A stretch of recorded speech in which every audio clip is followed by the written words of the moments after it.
sabay nagpupuri, dahil inako ng Kristong Hari, kaligtasan ng kanyang libing, sa kanyang kinaluluglukan, dininig aming panambitan, habang bayan nagkagibig, sa kandili niya nananabik, bayan ngayoy nagbubunyi, sabay-sabay nagpupuri, dahil inako ng Kristong Hari, kaligtasan ng kanyang libing, bayan ngayoy nagbubunyi, sabay-sabay nagpupuri.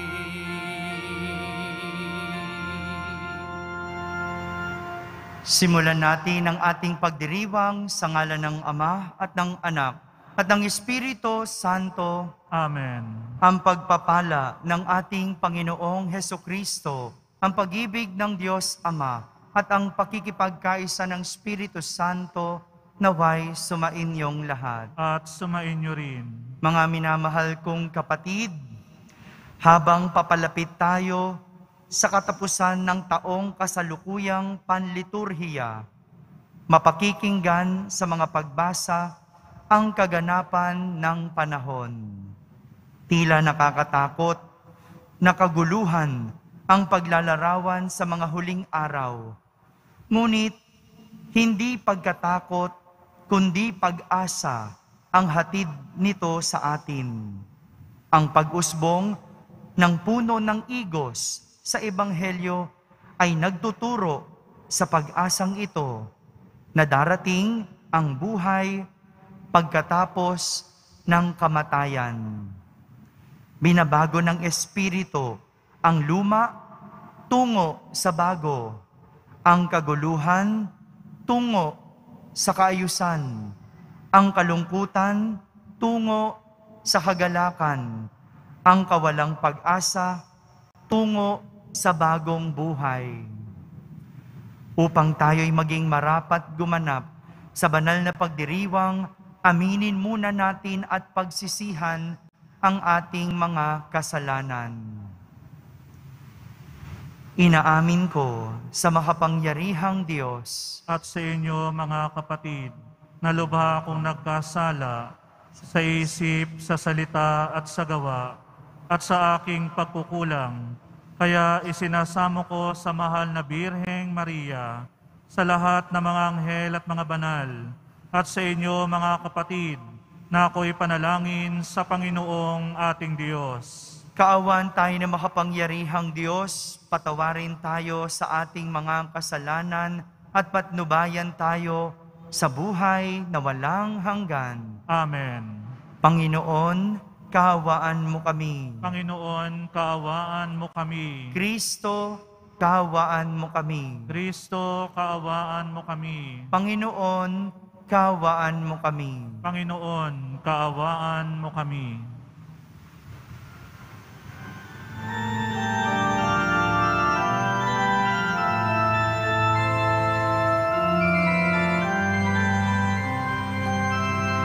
Luwalhati sa Diyos sa kaitaasan,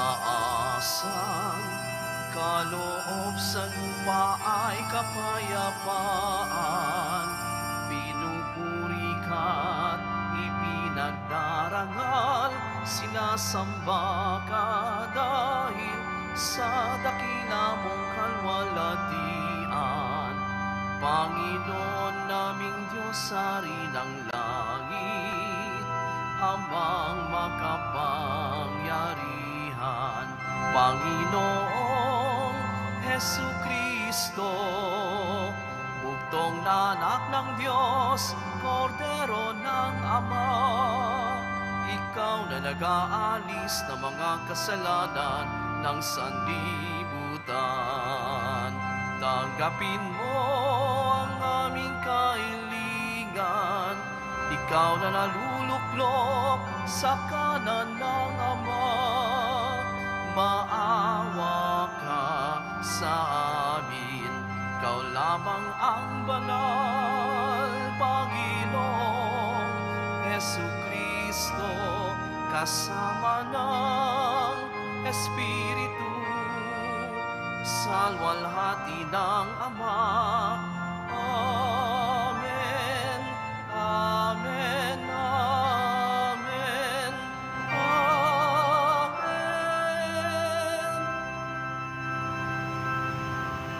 Manalangin tayo.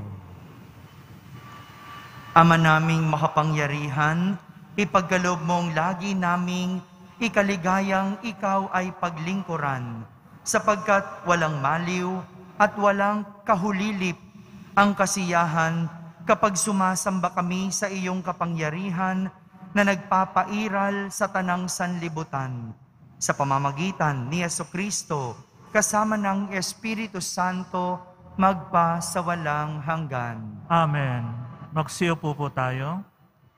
Pagbasa mula sa aklat ni Propeta Daniel. Sa pagkakataong yaon, darating si Miguel ang makapangyarihang bantay ng bansang Israel at magkakaroon ng matinding kahirapang hindi pa nangyayari kailanman. Ngunit maliligtas ang mga kababayan mong ang pangalan ay nakasulat sa aklat ng Diyos. Mabubuhay ang marami sa mga namatay sa lahat ng panig ng daigdig. Ang iba'y sa buhay na walang hanggan, at ang iba'y sa kaparasahang walang hanggan, at yaong pagkaunawa at umakay sa marami, tungo sa kabutihan ay magniningning na parang tala sa kalangitan, magpakailanman. Ang salita ng Diyos. Salamat sa Diyos. Diyos ko ang aking dalangi, ako'y iyong tangkilikin. Diyos ko ang aking dalangi, ako'y iyong tangkilikin. Ikaw lamang, Panginoon, ang lahat sa aking buhay. Ako'y iyong tinutugon sa lahat kong kailangan. Ang biyayang kaloob mo ay kahangahangang tunay. Nababatid ko na ika'y kasama ko oras-oras. Sa piling mo kailanmay, hindi ako matitinag. Diyos ko ang aking dalangi, ako'y iyong tangkilikin. Kaya't ako'y nagdiriwang, ang diwa ko'y nagagalak. Ang lagi kong nadaramay, hindi ko matitinag. Pagkat di mo tutulutang ang mahal mo ay malagak sa balon ng mga patay, upang doon ay maagnas. Diyos ko ang aking dalangi, ako'y iyong tangkilikin. Ituturo mo na ang landas ng buhay ay ang hahantungan. Sa piling mo'y madarama ang lubos na kagalakan. Ang tulong mo'y nagdudulot ng ligayang walang hanggan. Diyos ko ang aking dalangi, ako'y iyong tangkilikin.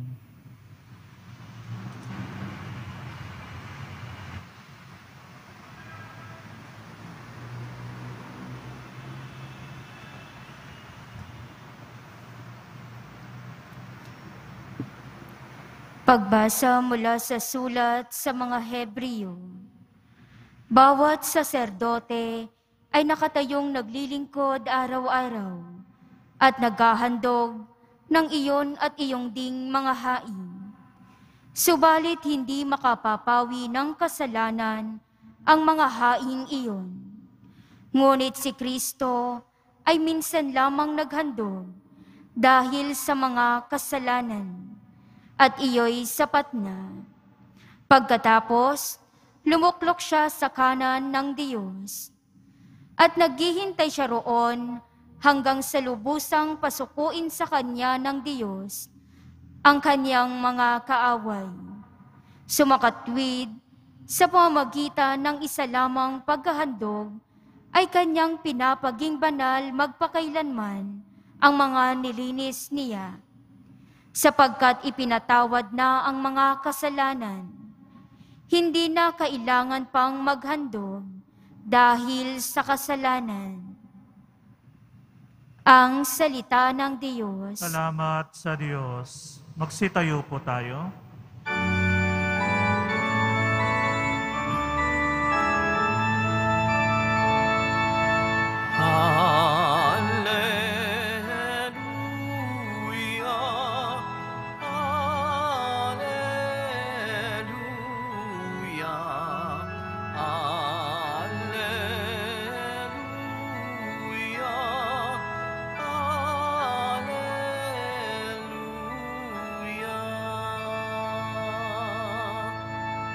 panalangin walang humpay, samantalang hinihintay si Jesus na poong mahal. Alleluia,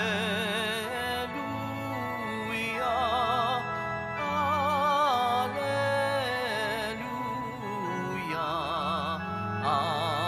Alleluia, Alleluia.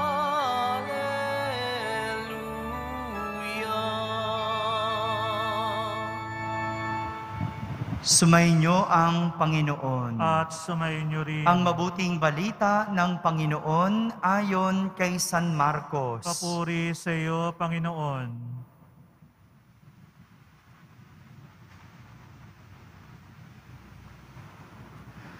Noong panahong iyon, sinabi ni Jesus sa kanyang mga alagad, sa mga araw na iyon, pagkatapos ng mga napakalaking kapighatian, magdidilim ang araw, hindi magliliwanag ang buwan, malalaglag mula sa langit ang mga bituin, at mayayanig ang mga kapangyarihan sa kalawakan. At makikita ang anak ng tao na nasa alapaap, dumarating na may dakilang kapangyarihan at malaking karangalan. Susuguin niya ang kanyang mga anghel sa 4 na panig ng daigdig at titipunin nila ang mga hinirang ng Diyos mula sa lahat ng dako. Unawain ninyo ang aral mula sa puno ng igos. Kapag sumisipot na ang mga dahon sa sanga nito, alam ninyong malapit na ang tag-araw. Gayon din naman, kapag nakita ninyong nangyayari na ang mga bagay na ito, malalaman ninyong malapit na ang panahon ng pagparito niya. Nagsisimula na. Tandaan ninyo, magaganap ang mga bagay na ito bago mamatay ang mga taong nabubuhay sa ngayon. Mawawala ang langit at ang lupa, ngunit ang salita ko'y hindi magkakabula. Ngunit walang nakakaalam ng araw o oras ng pagsapit niyon, kahit ang mga anghel sa langit o anong anak man. Ang Ama lamang ang nakakaalam nito. Mga kapatid, ang mabuting balita ng Panginoon. Pinupuri ka namin, Panginoong Hesukristo. Magsiupo muna tayo. Isang magandang araw po sa inyong lahat. Pakibati mo naman ang katabi mo, magandang araw. O kaya sabihin mo naman doon sa nakapikit, good morning. Yan. Isang nakakatakot na paglalarawan ng katapusan ang narinig natin sa mga pagbasa ngayon. Malapit na po matapos ang pangkaraniwang panahon sa liturhiya. No? Kaya po, no, ang mga pagbasa natin sa mga susunod na araw ay tungkol sa katapusan. Kasi sa isang linggo, ipagdiriwang na natin ang Christ the King. Meron lang po tayong 34 weeks in ordinary time, no? Kaya kung mapapansin po ninyo, linggo-linggo naka-green yung pare. 34 weeks mula nung Pasko ng muling pagkabuhay. Ngayong linggo, 33rd week na po. Kaya ang mga tema ng ating mga pagbasa ay tungkol sa katapusan. Sabihin nga po ninyo, katapusan. Parang isang eksena sa pelikula ang tinutukoy na katapusan sa ating ebanghelyo. Pakinggan niyo po ito. Imagine ninyo, sinabi ni Jesus sa araw na yon, pagkatapos ng mga napakalaking kapighatian. So ibig sabihin, magkakaroon ng kapighatian. Yung malaki, yung grabe. Baka higit pa dito sa pandemic yun. Hindi natin alam. O baka ito na yun. Pero ang sinasabi, pagkatapos ng mga napakalaking kapighatian, magdidilim ang araw. Imagine niyo, no? Magdidilim ang araw.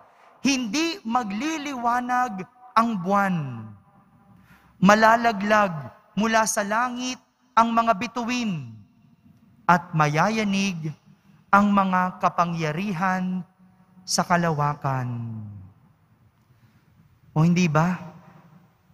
Kung pakikinggan po natin at kung i-imagine natin, parang walang mabubuhay na tao dahil gugunawin ang lahat ng nasa paligid natin.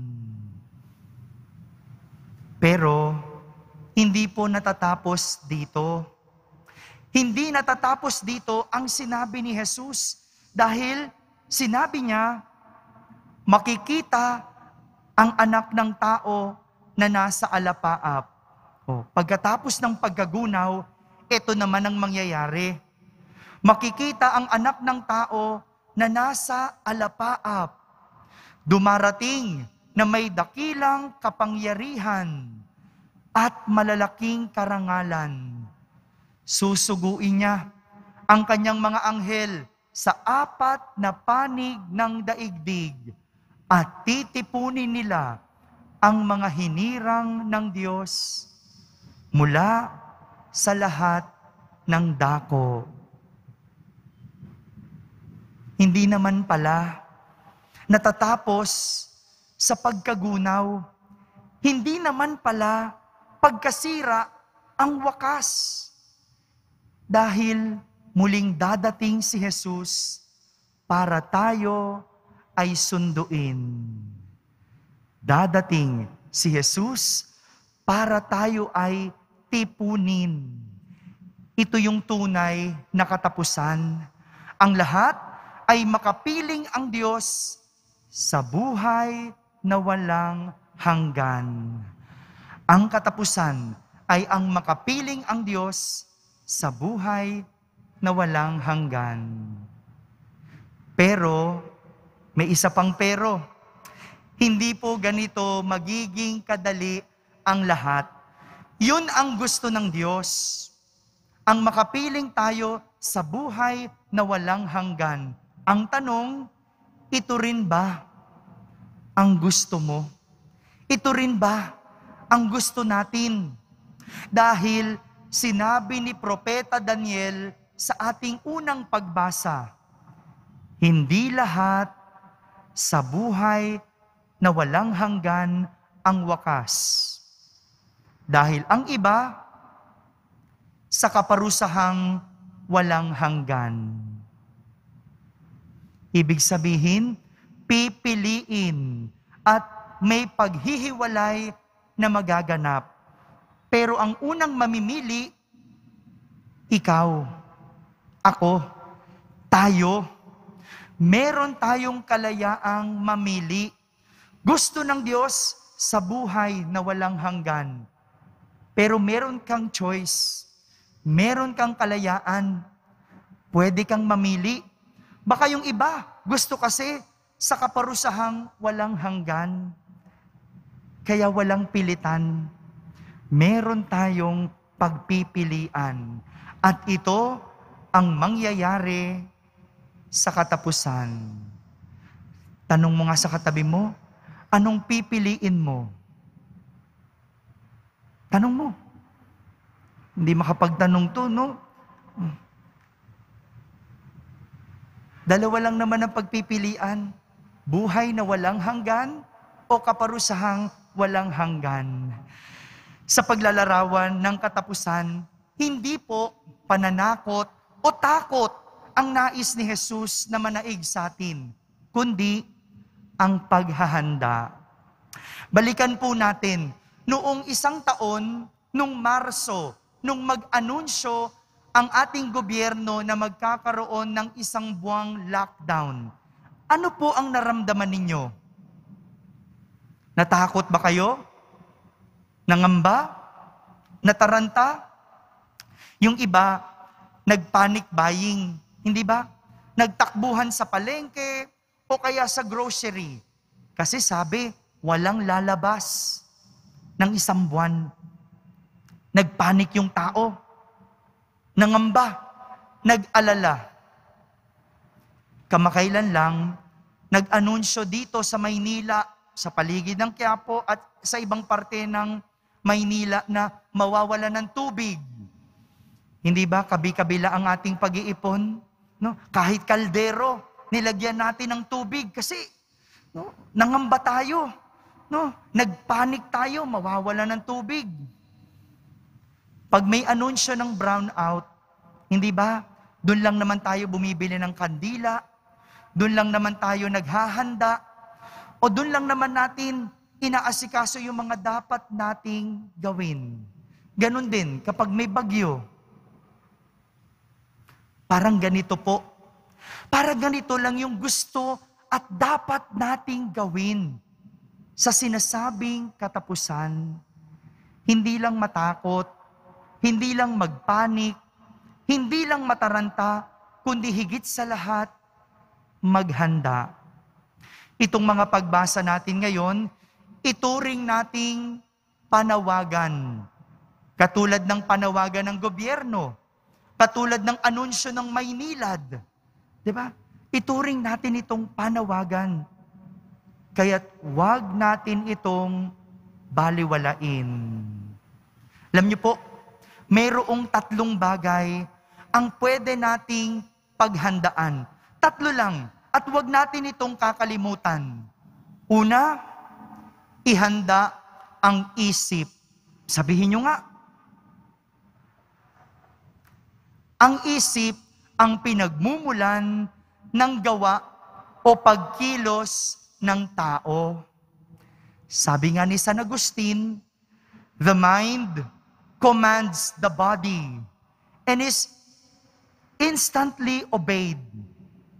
The mind commands itself and meets resistance. Ibig sabihin, ang ating ginagawang pagkilos nagsisimula sa isip na siyang sinusunod ng katawan. Bago ka magsaing, bago ka magluto, bago ka maglaba, bago ka magsimba, lahat dumadaan sa isip at sinusunod ng katawan, kaya ito nagagawa. Kaya kapag malinis ang isip, walang maduming magagawa. Kapag malinis ang isip, walang maduming magagawa. Pero kung minsan, kinukulayan natin o nakukulayan ang isip. Di ba yung iba, ang isip kulay berde. Ano ibig sabihin pag kulay berde? Alam na alam ni tatay, di ba? Ibig sabihin, green-minded. Ano ibig sabihin nun? Bastos. No? Kaya, bastos ang iniisip, bastos ang ginagawa. Yung iba naman, ang kulay ng isip, itim. Mayroong maitim na balak. Mga kapatid, wala pong kulay ang isip dahil dapat ito ay puro at malinis. Kaya wag nating hahayaang ang isip ay mabahiran. Pangalawa, ihanda ang puso. Ano po yung una? Ano po yung pangalawa? Ang puso ang nakakaalam ng lahat ng ating motibo. Kahit maganda ang nasa isip, ang puso ang nakakaalam kung ito ay mabuti. Kaya nga, sinabi ni Mother Teresa, it is not about how much you do, but how much love you put into what you do that counts. Aanhin mo ang magandang gawa kung wala naman itong pag-ibig. Tumutulong ka nga, pero para lang magpapansin. Nagbibigay ka para lang sumikat. O kaya, nagsimba ka nga, pero nakipagsiksikan ka naman. O kaya, nandaya ka sa pila. Mga kapatid, madadaya natin ang tao, pero hindi ang ating puso. Madadaya natin ang tao, pero hindi ang ating puso. Pangatlong dapat ihanda. Ihanda ang kaluluwa. Sabihin nyo nga po. Ano po yung pangalawa? Ano po yung una? Ayon po sa aking nabasa, the soul is the truth of who we are. Ang kaluluwa daw ay ang katotohanan ng ating kasinuhan. Pero ang iba, katawan ang itinuturing na kasinuhan. Kaya nga, kapag inilalarawan ang isang tao, sa katawan nakatingin. Meron akong narinig na dalawang babaeng nagkukwentuhan. No? Dalawang babae. Ang pangalan niya, si Evelyn at si Marites. Sabi ni Evelyn kay Marites, no? Marites, nakita mo ba yung anak ni Katie? Sabi ni Marites, sino doon? Yung maputing matangkad, na mahaba ang buhok? O yung maliit, na maitim, na mataba? Hindi ba ganun tayo? No? Hindi ba ganun yung tao? Kapag inilalarawan natin, nakatingin tayo sa katawan. Oo, siya yung kulot na unat na ngayon. Oh, di ba dati dapa yan? Ba't ngayon ang tangos na? Siya yung maputi. Di ba ganun tayo? Kaya yung tao, binabago yung katawan. Kasi pakiramdam natin, ito ang ating nagiging kasinuhan. Kaya ayaw natin yung mga pangit. Kaya pinagaganda natin dahil dito tayo kinikilala ng tao. Pero hindi ganun. Hindi ba pwedeng sabihin, yung ba yung anak niyang masipag? Yung ba yung anak niyang mapagpasensya? Yung ba yung anak niyang mabait? Hindi ba dapat ganun ang paglalarawan sa tao? Hindi ba dapat ang pinagaganda natin yung ugali? Hindi ba dapat ang pinakikinis natin yung asal na magaspang? Hindi ba dapat ang pinapuputi ay yung maitim na budhi? Baliktad, ang kaluluwa ang ating tunay na kasinuhan. Kung kaya't ito dapat ang mas pinagtutuunan. Mga kapatid, totoong may katapusan at may hangganan ang buhay. Anumang pagpipigil at pag-iwas natin, ito po ay mangyayari. Kaya't kailangan nating paghandaan para tayo ay mapabilang sa buhay na walang hanggan. Ihanda at gawing mabuti ang isip, puso, at kaluluwa. Amen. Amen. Magsitayo po tayong lahat at sabay-sabay nating ipahayag ang ating pananampalataya. Sumasampalataya ako sa Diyos amang makapangyarihan sa lahat, na may gawa ng langit at lupa. Sumasampalataya ako kay Jesucristo, iisang anak ng Diyos, Panginoon nating lahat. Nagkatawang tao siya, lalang ng Espiritu Santo, pinanganak ni Santa Mariang Birhen, pinagpakasakit ni Poncio Pilato, ipinako sa krus, namatay, inilibing, nanaog sa kinaroroonan ng mga yumao, nang may 3 araw na buhay na magmuli, umakyat sa langit, naluluklok sa kanan ng Diyos amang makapangyarihan sa lahat. Doon magmumulang paririto at hukom sa mga nangabubuhay at nangamatay na tao. Sumasampalataya naman ako sa Diyos Espiritu Santo, sa banal na simbahang katolika, sa kasamahan ng mga banal, sa kapatawaran ng mga kasalanan, sa pagkabuhay na magmuli ng nangamatay na tao, at sa buhay na walang hanggan. Amen. Minamahal kong mga kapatid, ngayon, dumalangin tayo sa dakilang Ama na tayo'y bigyan ng sapat na lakas at pag-asa upang maging handa lagi sa oras ng kanyang itinakda. Ating sambitin sa bawat panalangin, Panginoon, dinggin mo kami. Panginoon, dinggin mo kami.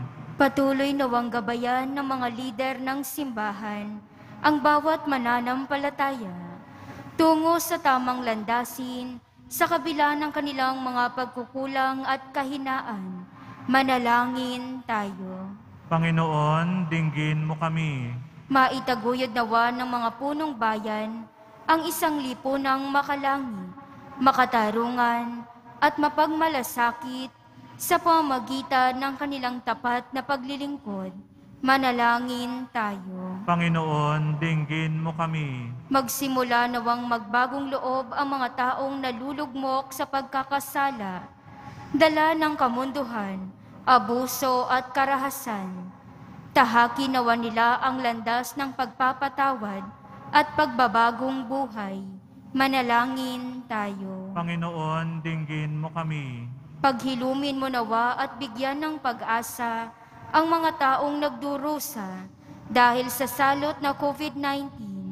Bigyan mo rin ng sapat na lakas ang mga nag-aalaga sa kanila, lalong-lalo na ang mga frontliners. Manalangin tayo. Panginoon, dinggin mo kami. Salubungin nawa ng mga anghel at mga banal ang mga kapatid naming pumanaw. Manalangin tayo. Panginoon, dinggin mo kami. Sa katahimikan, ating ilapit sa Diyos ang ating mga pansariling kahilingan.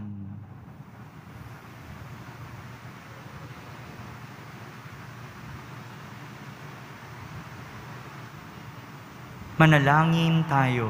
Panginoon, dinggin mo kami. Panginoon, Ikaw ang aming kandungan at pag-asa.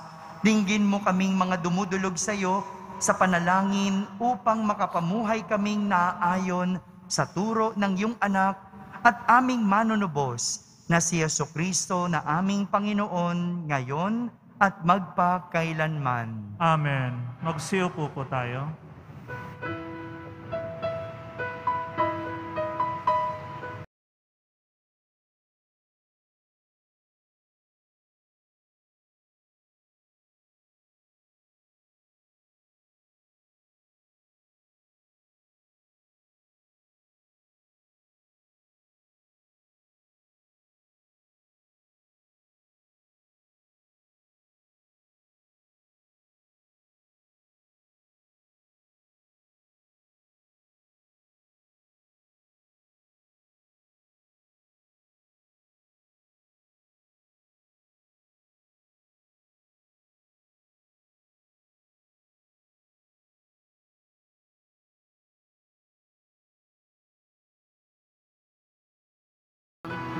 Ito'y para lamang sa iyong kalwalatian. Sitayo po tayo. Manalangin kayo mga kapatid upang ang paghahain natin ay kalugdan ng Diyos amang makapangyarihan. Tanggapin nawa ng Panginoon itong paghahain sa iyong mga kamay sa kapurihan niya at karangalan sa ating kapakinabangan at sa buong sambayanan niyang banal. Ama naming lumikha, ipagkaloob mo ang iyong masintahing pagtingin sa aming mga alay upang ang kagandahang loob mo ay aming makamtan at ang bunga ng walang hanggang pag-iral ay aming mapakinabangan. Sa pamamagitan ni Hesukristo, kasama ng Espiritu Santo, magpa sa walang hanggan. Amen. Sumainyo ang Panginoon. At sumainyo rin. Itaas sa Diyos ang inyong puso at diwa. Itinaas na namin sa Panginoon. Pasalamatan natin ang Panginoong ating Diyos. Marapat na siya ay pasalamatan. Ama naming makapangyarihan, tunay ngang marapat na ikaw ay aming pasalamatan sa pamamagitan ni Hesukristo na aming Panginoon. Sa dakilang pagtubos niya sa amin, ang kasalanan at kamatayang aming pasanin ay binalikat niya upang kami palayain at maitampok sa iyong luningning. Siya ang nagtanghal sa amin bilang liping hinirang, pari at haring lingkod sa iyong kamahalan. Mula sa kadiliman, kami iyong liwanag bilang iyong angkang may tungkuling maglahad ng iyong dakilang pag-ibig sa lahat. Kaya kaysa ng mga anghel na nagsisiawit ng papuri sa iyo ng walang humpay sa kalangitan, kami nagbubunyi sa iyong kadakilaan.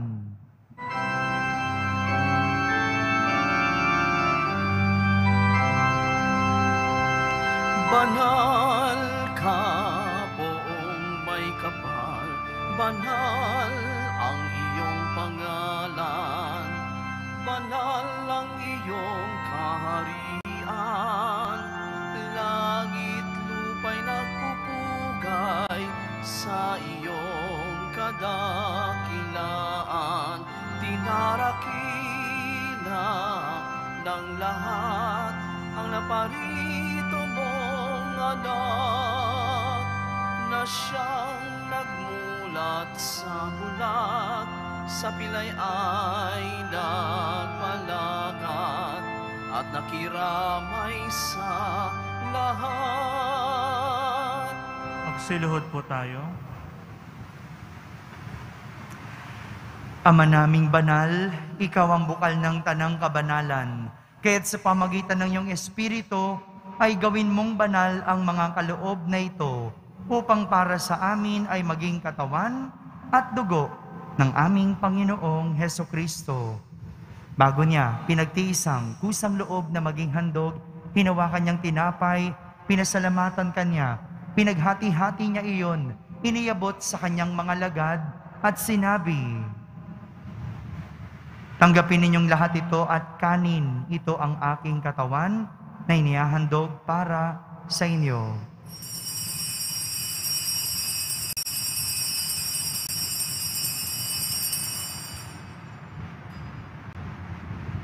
Kaya hindi naman matapos ang hapunan, hinawakan niyang kalis, muli kanyang pinasalamatan.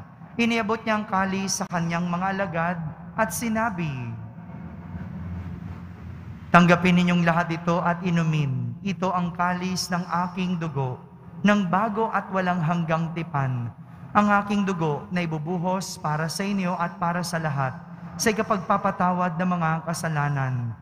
Gawin ninyo ito sa pag-alaala sa akin."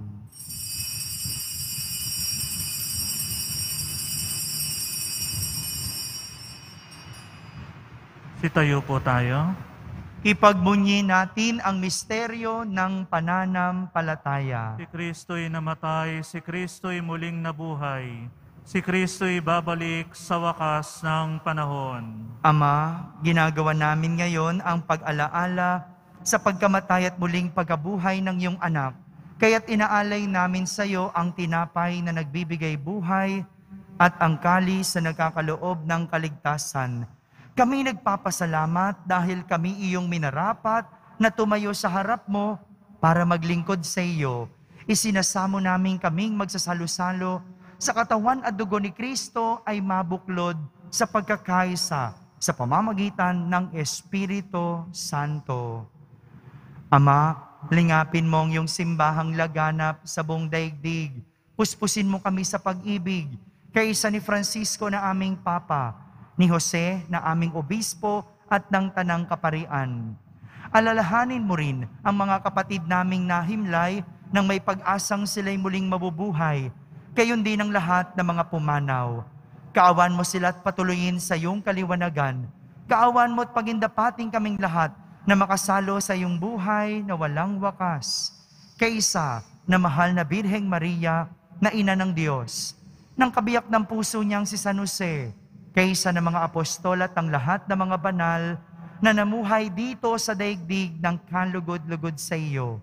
May pagdiwang nawa namin ang pagpupuri sa kararangal mo sa pamamagitan ng iyong anak na aming Panginoong Hesukristo. Sa pamamagitan ni Kristo, kasama niya at sa Kanya, ang lahat ng parangal at papuri ay sa iyo, Diyos Amang makapangyarihan, kasama ng Espiritu Santo, magpa sa walang hanggan. Amen, amen, amen, amen. Sa tagubilin ng mga nakahagaling na utos at turo ni Jesus na Panginoon natin at Diyos, ipahayag natin ng lakas loob. Ama namin, sumasalangit ka.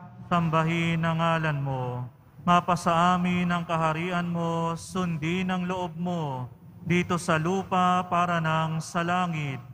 Bigyan mo kami ngayon ng aming kakanin sa araw-araw, at patawarin mo kami sa aming mga sala, para nang pagpapatawad namin sa nagkakasala sa amin. At huwag mo kaming ipahintulot sa tukso, at iadya mo kami sa lahat ng masama. Hinihiling namin kami iadya sa lahat ng masama. Pagkalooban ng kapayapaan araw-araw, iligtas sa kasalanan at ilayo sa lahat ng kapahamakan. Samantalang aming pinananabikan ang dakilang araw ng pagpapahayag ng tagapagligtas naming si Hesukristo. Sapagkat sa iyo ang kaharian at ang kapangyarihan at ang kapurihan magpakailanman. Panginoong Hesukristo, sinabi mo sa iyong mga apostol, kapayapaan ang iniiwan ko sa inyo, ang aking kapayapaan ang ibinibigay ko sa inyo. Tunghayan mo ang aming pananampalataya at huwag ang aming pagkakasala. Pagkalooban mo kami ng kapayapaan at pagkakaisa ayon sa iyong kalooban, kasama ng Espiritu Santo, magpa sa walang hanggan. Amen. Ang kapayapaan ng Panginoon ay laging sumainyo. At sumainyo rin. Magbigayin kayo ng kapayapaan sa isa't isa. Kapayapaan po para sa lahat.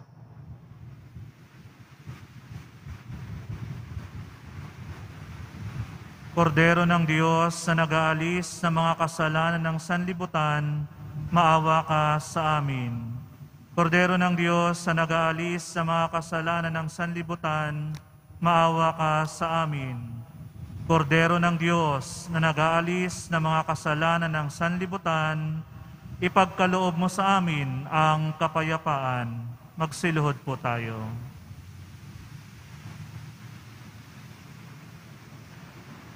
Ito ang kordero ng Diyos.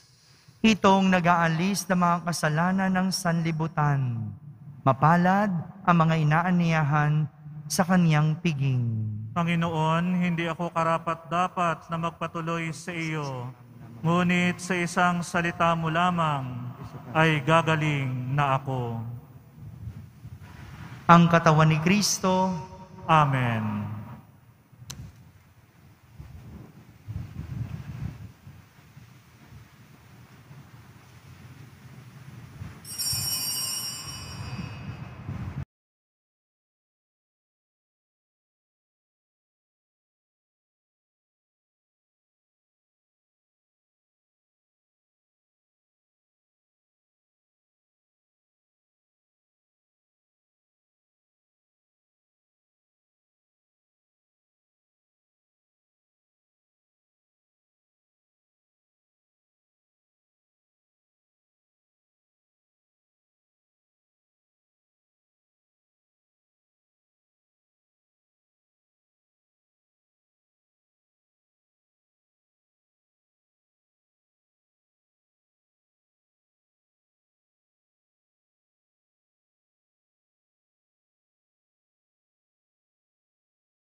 Tayo po tayo. Manalangin tayo. Ama naming mapagmahal, sa pinagsaluhan naming banal na pakikinabang, ang amin nawang pag-ibig ay lalong madagdagan ng ginawa namin sa pag-alaala sa anak mong mahal na nag-utos ipagdiwang ang huling hapunan sa pamamagitan ni Jesucristo kasama ng Espiritu Santo magpa sa walang hanggan. Amen. Mga kapatid, atin naman ngayong ipanalangin ang ating mga minamahal na yumao at ang lahat ng mga kaluluwa sa purgatorio. Panginoon naming Diyos, Ama namin, Ikaw pong dahilan ng aming pagsilang. Sa iyo galing ang aming hiram na buhay. Buong kababaang loob po kaming nananalangin at kami nagmamakaawang kalugdan mo po ang mga kaluluwa ng mga pumanaw na sa mundong ito. Sila naway magkamit ng buhay sa iyong piling. Alisin mo ang anumang mga karumihan ng kasalanan upang sila ay maging marapat sa iyong walang hanggang kalinisan. Iahon mo sila mula sa purgatorio at bigyan ng puwang sa iyong kaharian sa langit. Kapayapaan kailanman ang igawad ng may kapal sa mga yumaong nagsipanaw. Sila naway silayan ng iyong ilaw na walang hanggan. Amen. Mapanatag nawa sila sa kapayapaan. Amen.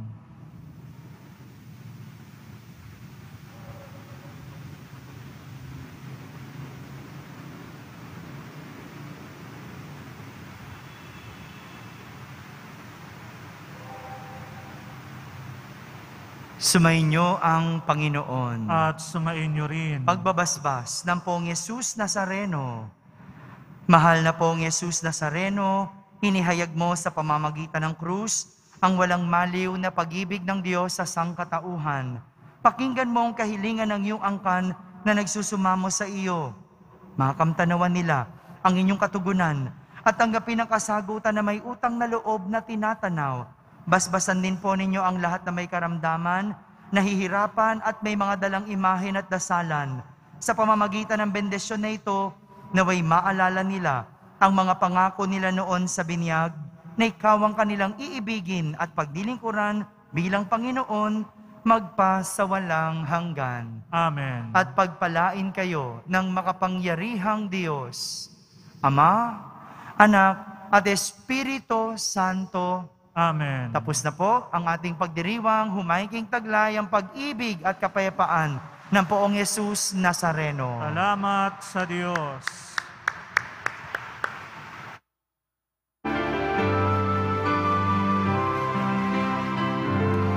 Nuestro Padre Jesús Nazareno, sinasamba ka namin, pinipintuho ka namin,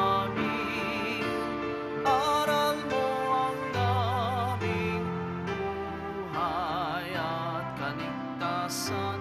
Nuestro Padre Jesús Nazareno, iligtas mo kami sa kasalanan. Ang krus mong kinamatayan ay sagisag ng aming kaligtasan.